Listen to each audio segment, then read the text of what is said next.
Salut à toi, j'espère que tu vas bien. On se retrouve aujourd'hui dans une nouvelle vidéo dans laquelle on va introduire de nouveaux concepts qui vont devenir très importants et très sérieux, donc je vais vous demander de m'écouter attentivement. Aujourd'hui, on va parler de quoi? On va commencer à parler du prix dans le temps et donc de la Candle Theory. On va introduire ce qui sera ensuite donc le CRT, Candle Range Theory, et en même temps, je vais vous expliquer le facteur temporel dans le trading. Ça peut être quelque chose de vachement abstrait au début, mais vous allez assez vite comprendre. Donc, comme on le sait, on a ce qu'on appellera ensuite la fractalité de marché. La fractalité de marché, c'est quoi? C'est que vous pouvez avoir votre marché en une seconde, et en vérité, on peut passer par toutes les time frames jusqu'à avoir une bougie est égale à 1 an.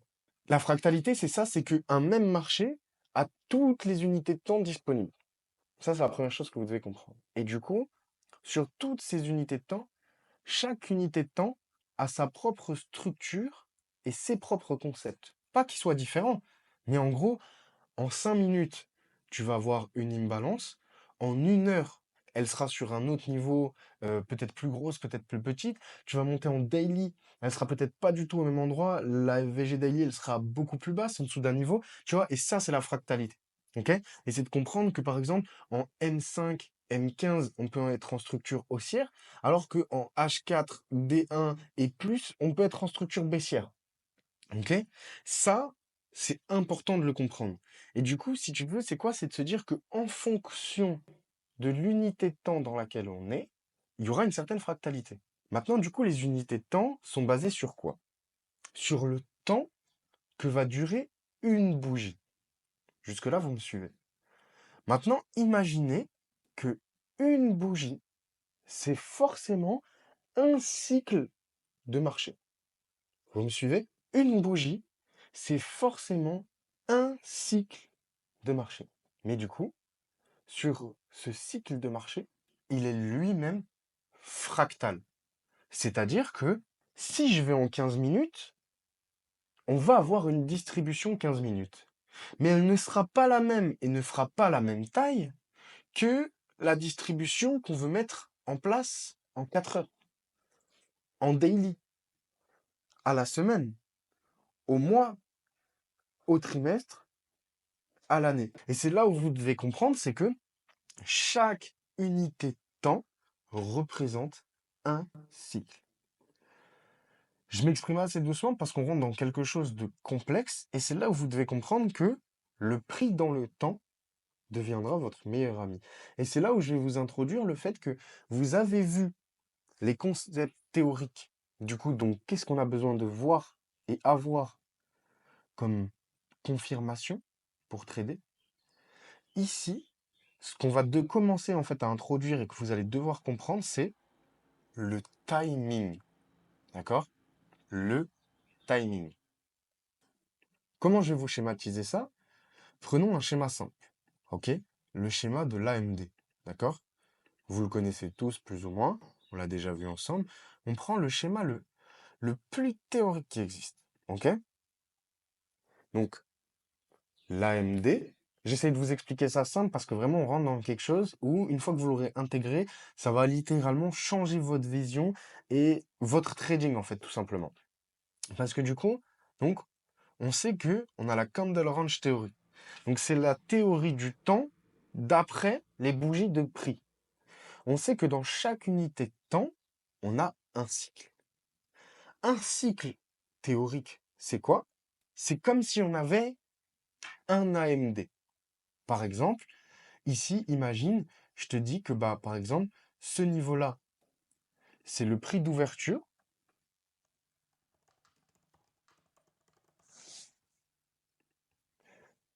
Et ici, on a le prix de clôture.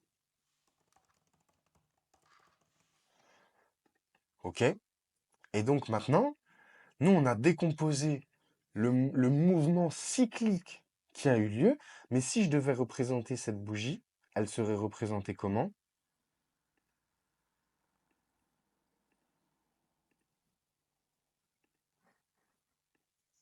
Comme ça.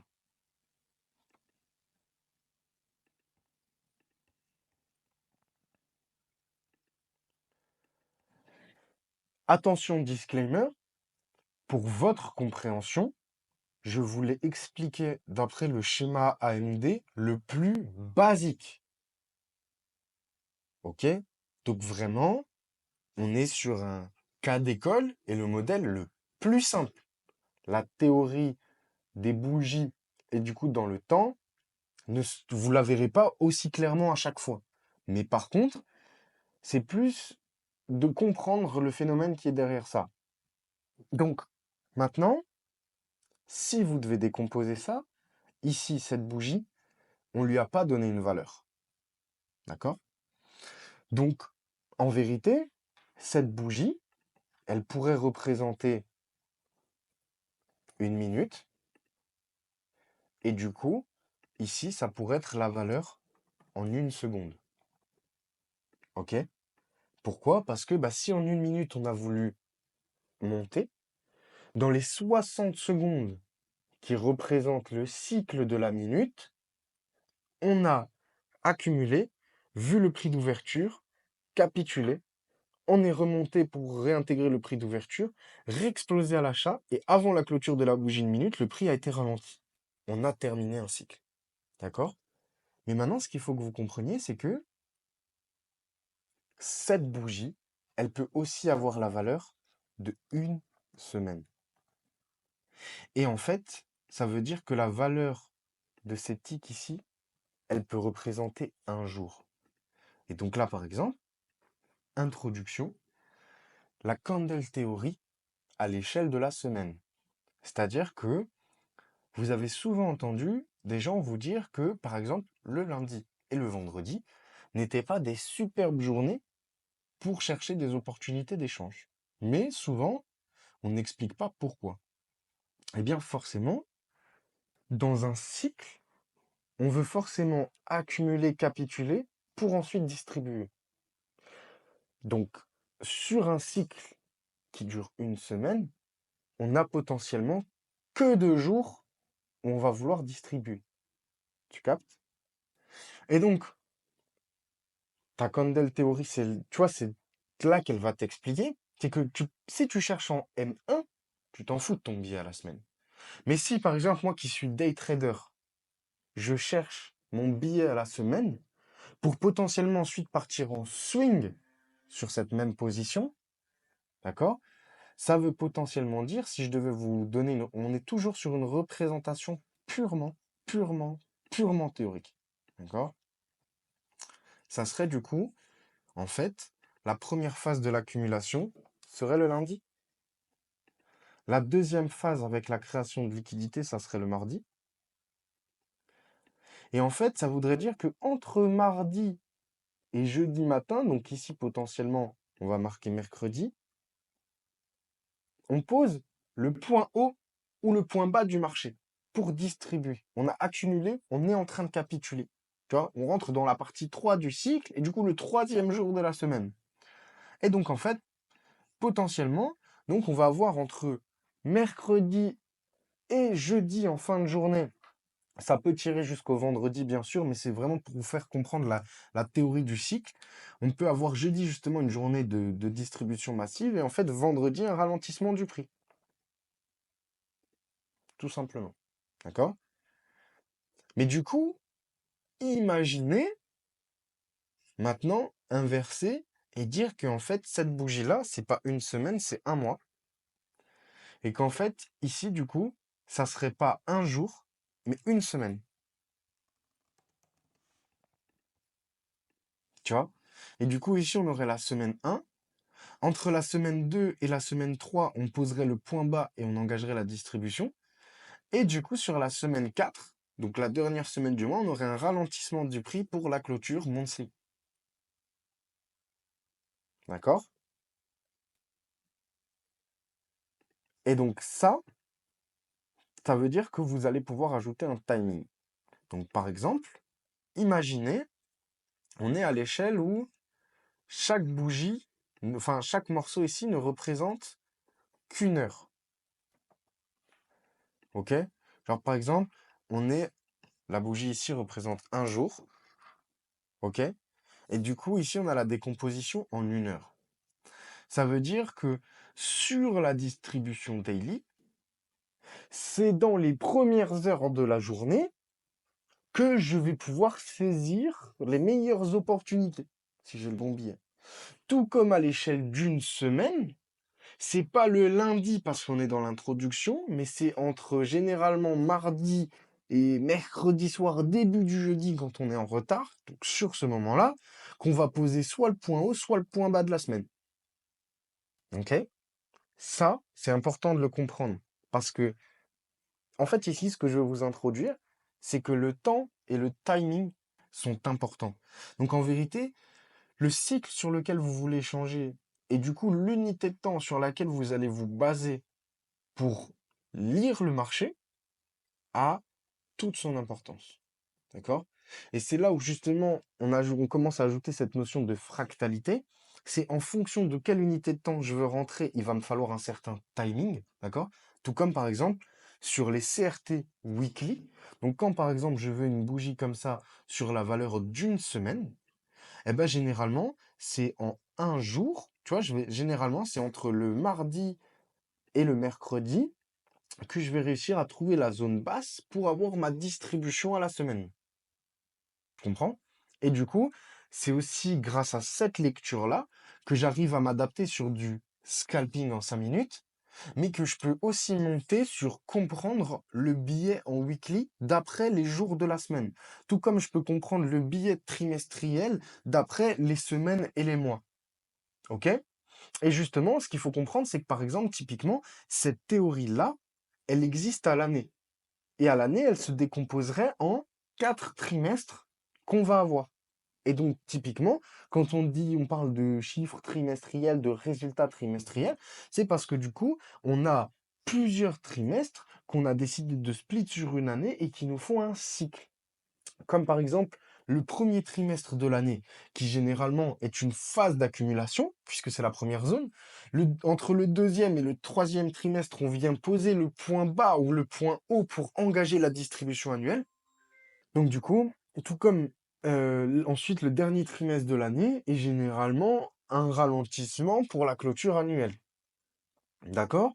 Et donc, par exemple, sur vos swings annuels, c'est entre le deuxième et le troisième trimestre que vous allez trouver le point bas ou le point haut de marché pour le reste de l'année. Tout comme si vous réduisez vos échelles, eh ben, vous allez aller en dessous. C'est-à-dire que, par exemple, si vous êtes en un jour, d'accord, eh ben, votre schéma, il sera en une heure. Encore une fois, on est sur le schéma le plus théorique. Comprenez que les phases d'ouverture, là, on ne se concentre pas sur le fait que on veut rentrer sur ce point clé et on veut voir une accumulation plate sur le début de la semaine. C'est vraiment de comprendre le facteur de timing et de temps. Genre, dites-vous que peu importe l'échelle que vous allez utiliser, vous avez un cycle. Ce cycle est basé sur une accumulation, une capitulation et un mouvement. Retracement, réaccumulation, capitulation, continuation. Retracement ou réaccumulation, capitulation, continuation. On veut se retourner? Bon bah, accumulation, capitulation, réversal. Changement de structure, second retest, continuation. Réaccumulation ou retracement, capitulation, distribution. Ok? On est continuellement dans un cycle. D'accord? Comme j'aime bien le dire pour ceux qui savent en perso, en gros, schématisez-vous le jeu Snake. D'accord? Genre, le serpent, il doit manger, donc il doit attraper du SL en continu pour pouvoir se déplacer. Donc en fait, en vérité, voilà, même dans une phase où on ne bouge pas, on est en train de récupérer de la liquidité pour engager un mouvement. Donc soit le marché est en mouvement, soit il prépare le prochain. Bon, sinon le marché est fermé aussi. Mais voilà, pour contraindre les conditions de marché.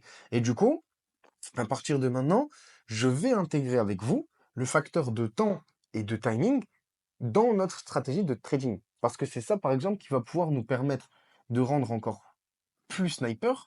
C'est que au départ, je pourrais me dire, ben, j'attends une opportunité, mais je ne sais pas quand elle est là. Ah, d'un coup, ben, regarde, si tu sais que le lundi et le vendredi sont généralement des jours de manipulation, tu sais que soit tu vas pas échanger, soit tu vas échanger de manière plus faible que les 3 autres jours de la semaine où en vérité les opportunités ont beaucoup plus de probabilité. Tu comprends? Et du coup, basé là-dessus, je sais que par exemple, à titre personnel, si je trade le lundi, je vais scalper. Mais par contre, je sais que si je rentre entre mardi et mercredi, potentiellement, je peux avoir la distribution complète, donc je vais tenir la tendance et vouloir continuer. OK? Tout comme quand on ajoute les timings, rappelez-vous, on regarde les annonces économiques. Donc par exemple, je vous donne le cas de la semaine dernière où on a eu la Fed à 20 h mercredi avec les taux d'intérêt. C'est clair, net et précis que sur la semaine dernière sur l'or, lundi et mardi étaient des jours de manipulation claire. On a capitulé à partir du moment où on a eu l'annonce économique majeure, donc mercredi soir. Et ensuite, le marché distribuera jeudi dans la nuit, jeudi dans la journée, d'accord, avant de justement terminer pour vendredi par finir son vendredi et retracer justement la mèche weekly. OK?